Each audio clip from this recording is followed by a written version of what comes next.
Next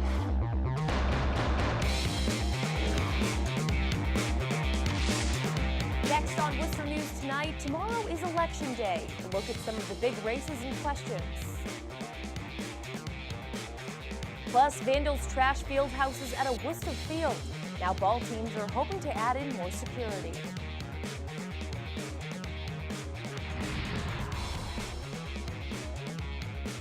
Good evening and thanks for joining us. I'm Anna Botari. Candidates in central Massachusetts are preparing for Tuesday's general election. Many taking to the streets during the afternoon in hopes of reaching as many voters as possible. Tonight, those candidates say they're anxious about tomorrow's results. Our Cam Jandro joins us now live with more. Cam? Yeah, Anna, this time tomorrow we'll have a pretty good idea how these races are going to turn out. And while it was cold and rainy outside today, it didn't stop some from going and standing out one last time. Time for Joe to go! Yeah! Yeah! Blake Rubin stands out in Worcester one last evening before Tuesday's election. He says running for district attorney has changed his life. Other than maybe the birth of my 3 children, they've been the most fantastic months of my life. I have had the best time. I am so motivated. District Attorney Joseph Early Jr. was also standing out Monday afternoon. Early says his body of work speaks for itself. Juvenile crime is down 57% of Worcester County. I ran on a promise 12 years ago to bring crime down, and we've done that. That promise has been kept. The DA was among many Massachusetts Democrats campaigning in Worcester's Lincoln Square.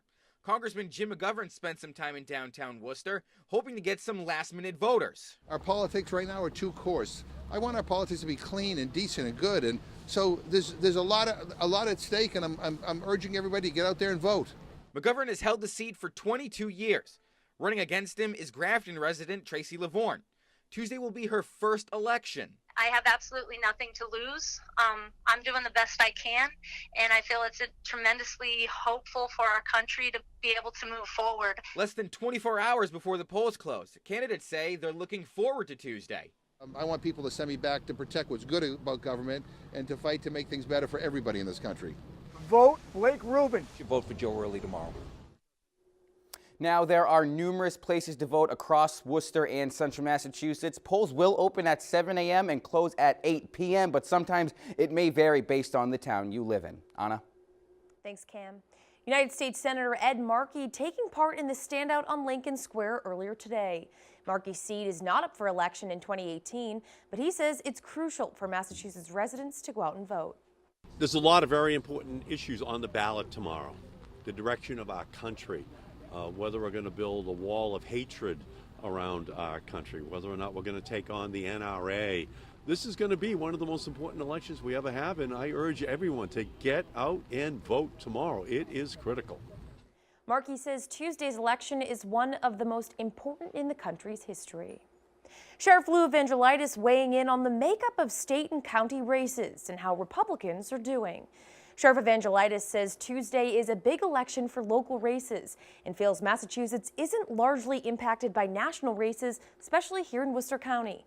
He says Worcester County is an area where it's overwhelmingly independent and feels the best candidate has a good choice at winning despite their party. I've always believed that this is one of the rare counties in Massachusetts that is honestly will look at a candidate and either Democrat or Republican has a very viable chance to win, depending on how hard you work, the ideas you have, the better candidate. That's the way it should be in politics. Vandalized says he'll be in Boston tomorrow night, joining Governor Charlie Baker and Lieutenant Governor Karen Polito. Switching gears now, students at WPI are studying various areas of autonomous cars as communities across Massachusetts, including Worcester, prepare for the potential of their future implementation. A report by the Worcester Regional Research Bureau took a look at current and future transportation methods in the city.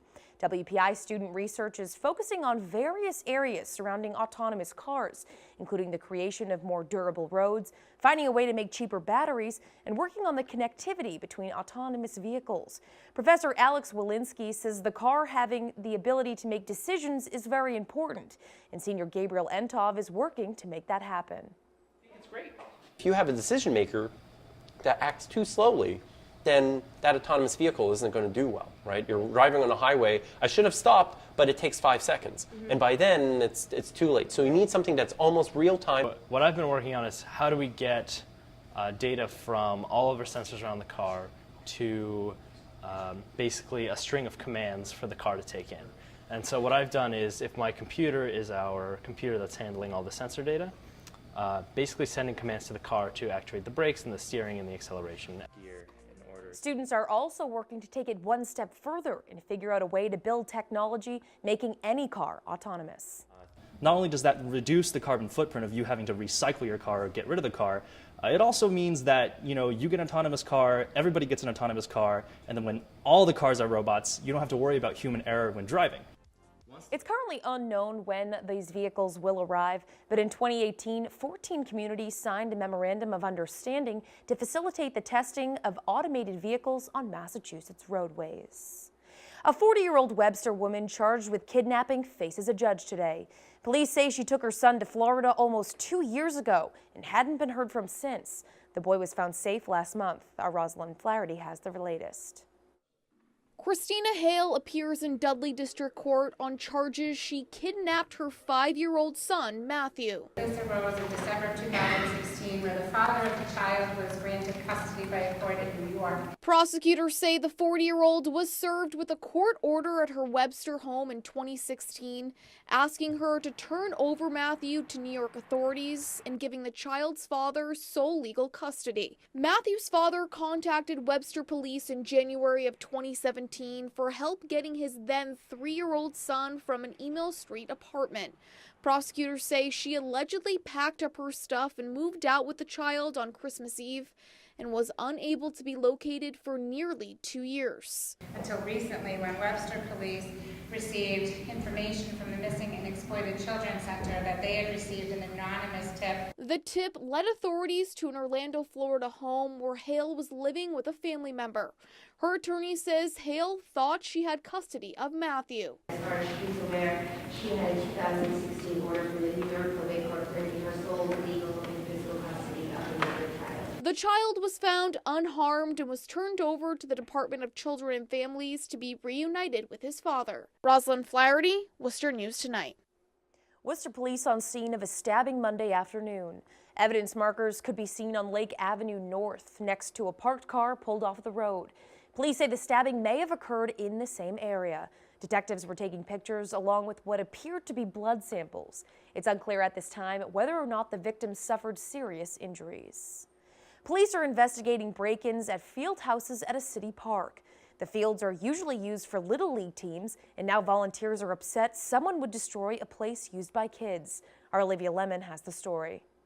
New locks on field houses at Vernon Park are meant to keep out vandals. It's frustrating because this isn't the first time. Steve Sargent is president of Eastside Babe Ruth Baseball. He says 3 houses were trashed over the weekend. This is my 4th year as president. They've obviously damaged the door twice. Inside is equipment, food, and the team's cash registers. Thankfully for the league, they are emptied every night. I think they were just looking for change. Worcester police say some type of tool was used to destroy the locks. Sargent says it appears the locks were the only thing the vandals got away with.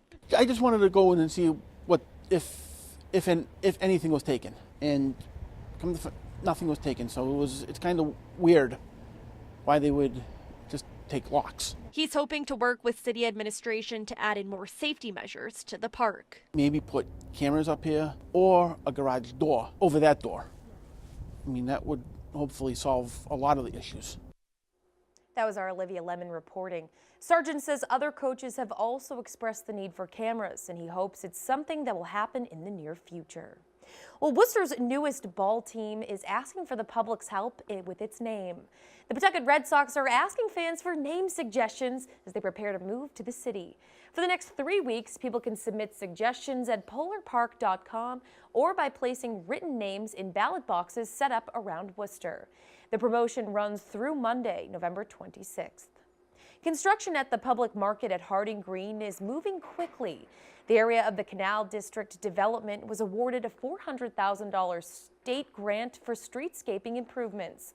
The MassWorks funding will be used for pedestrian and streetscape infrastructure in an effort to enhance safety and add aesthetic improvements. The state says it will allow access to neighborhoods and commercial areas. The Harding Green development is set to include retail space, a public food market, and 48 market-rate residential apartments.